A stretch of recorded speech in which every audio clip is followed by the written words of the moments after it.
Hello everyone, welcome to our channel Aquatic Mania. My name's Ali. Hey guys, I'm Hamad. We have 8 fish tanks overall, and this is by far my favorite tank in terms of design. This is a 10-gallon Axolotl tank. I really love this thing. Ali gifted this to me on my birthday.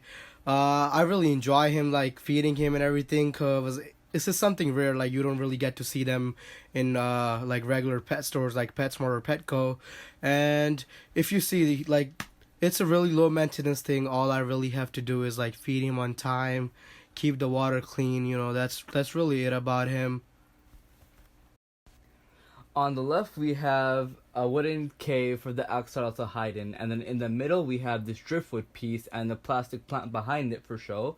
And then on the right we have another cave for the Axolotl to hide in. They prefer dark, and the substrate we have is top fin sand because it's really soft and axolotls are really fragile. And an interesting fact about these guys is that if they were to cut their limbs, they would regenerate.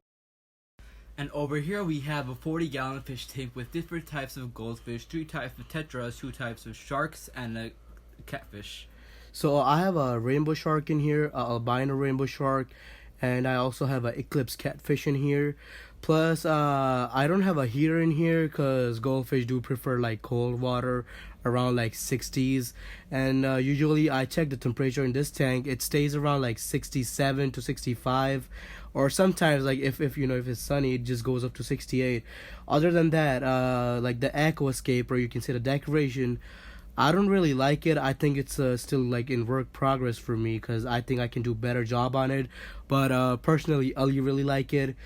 And for the substrate part, I use black sand, top fin, fine sand.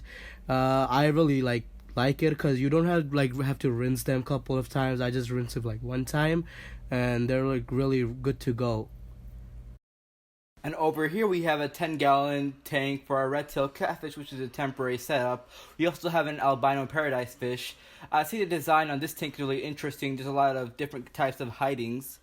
And as you can see, the red tail, he's pretty small right now, maybe like about 2 to 3 inches. Me and Ollie were thinking we should introduce him to the tank, like the bigger tank we have, and he's about like 5 to 6 inches, I guess. And for the paradise fish, there's like a really interesting fact about this fish that it have like 2 different eyes. One of them is like a regular albino red eye, and the other one is just like a regular paradise fish eye. I believe he might be a hybrid because their tails are supposed to be more red for the albino ones, but as you can see, his tail is not that red. And for the substrate, I prefer all natural or top fin, and I'm using one of the top fin sands right now, the white sand. One of the reasons why I'm using is just because of the red tail. Because I used to have one with the gravels, and he swallowed the gravel and died. So I just didn't want to have that bad experience again. Just a precaution. So I really prefer like fine sands, either all natural or top fin. And here, guys, we have a 29-gallon tank, and the centerpiece we have a really nice driftwood, and on the sides of this tank we have glowfish plants, and then also we have these silk plants around the driftwood as well. And as you can see by those pebbles, we have an Anubias plant, which is a live plant in this tank. And also the substrate we are using is the same as the axolotl substrate, which is a top fin white sand. Also, we have a sponge filter running, a penguin filter running, and a heater in this tank. So guys, as you can see, I think it's still a work in progress tank because I still want to put more fishes in here, and I want to put like a background, maybe put some new plants in, but I'm not sure. But I have like cichlids in here, a tiger barb, and my favorite, I have a discus right there.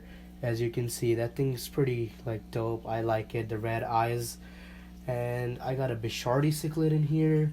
I have a parrot cichlid. I think that's an electric blue cichlid, but I'm not too sure.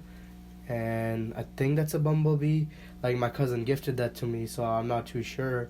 And then I have 2 albino cichlids in here. Like one of them is right there. I cannot find the other one.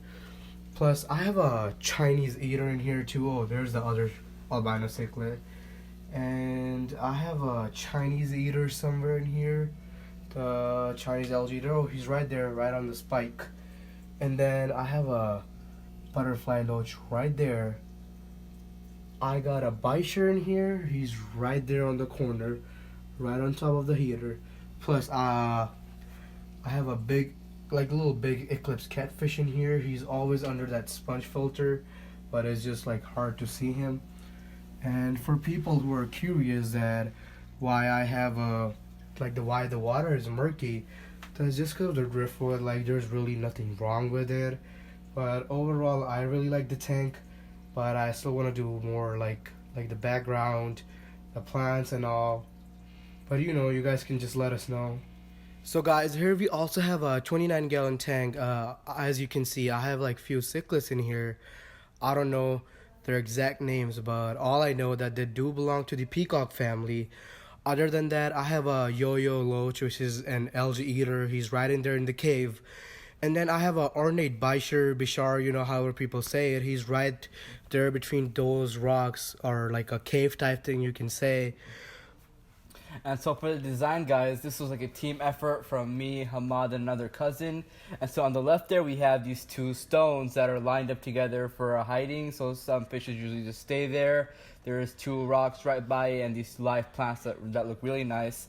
And in the middle, we have this tree trunk type thing. And in the middle, there's an opening which the fish go inside. And behind that, we have this live Anubias plant. And then on the right-hand side, we have this cave, and in that cave, the ornate Bichir loves hiding in there. And so for the substrate, we have this really nice all-natural fine sand, which I really love for this tank.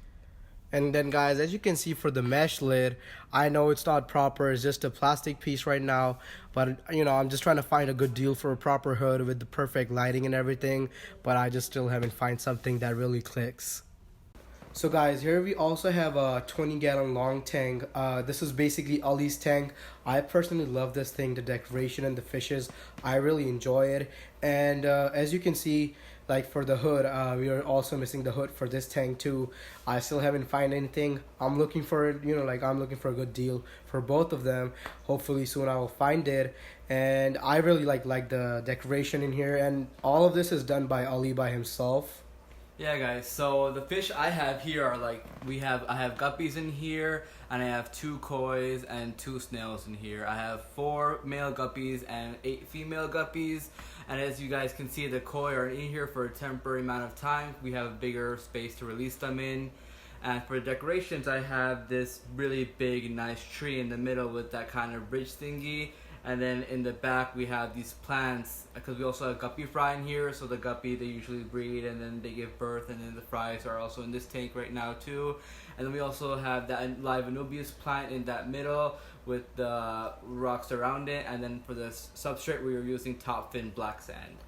And as Ali said, like the guppy fry, we use them to feed our bigger fishes. And Ali mentioned the bigger space we have to release the fishes. You guys have to stay tuned for that. That's going to be another video, but I promise you guys that's going to be an epic video. So guys, this is our hospital tank for this cichlid in here. It was out in the 29-gallon, but he was being chased and all, so you know, we just put it in here. Usually this is just a hospital tank. We don't like keep the fish in here, but he's just here for like temporary time. So guys, as you can see here, this is our 55-gallon tank, our masterpiece. Honestly, I love this thing. As you can see, we have a arowana up there. It's a silver arowana, and then right underneath there's a detnoid. That thing usually hides, but luckily he's out right now. As you can see, he just goes back to his spot. And I believe right between those driftwood, there's a clown knife, or right under the spiderwood. I'm not sure, but that thing is good at hiding. As you know, those fish are like nocturnal. And then we do have 2 placos in here. One is right on the driftwood. I don't know where the other one is, but we have a common placo and a spotted placo in there. And for the design, guys, on the left right here we have a spiderwood. It used to be a huge piece, but we decided to cut it in half to have that nice look. The clown knife loves hiding there. And then in the middle we have this nice cape thingy, which the datnoid loves to hide in. It's 2 pieces. And then on the right we just have those rocks lined up there.